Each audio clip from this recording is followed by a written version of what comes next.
আসসালামু আলাইকুম। আমার নাম দুলাল মিয়া। আমার ছেলে মেয়ে একটা ক্লাস 8-এ, একটা 7-এ, একটা লাইনে। ঢাকা আমি 20 বছর আগ থেকে আমি আছি এই জায়গায় রিক্সা চলাই, পাওয়ার রিক্সায় চলাই। আমি অটো রিক্সা কোনোদিন চালাইতে নেই, অটো রিক্সার হ্যান্ডেলও ধরি নেই। আমি এতদিন তো ভাড়া রিক্সা চালাইতেছি। আমার ভাড়া রিক্সা চালাই 100 টাকা জমা দিতে হয়। এখন আমি রিক্সার জন্য একটা আবেদন করছি। এখন একটা রিক্সা পেলে আমার উপকার হবে, ভালো হবে। এখন জমা দেওয়া লাগবে না, কিছু দেওয়া লাগবে না।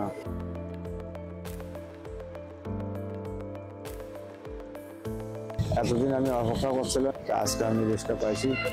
আজকে আমি খুব খুশি, অনেক খুশি। আমার মায়ের দেখাবো, মা দেখলে খুব খুশি হবে।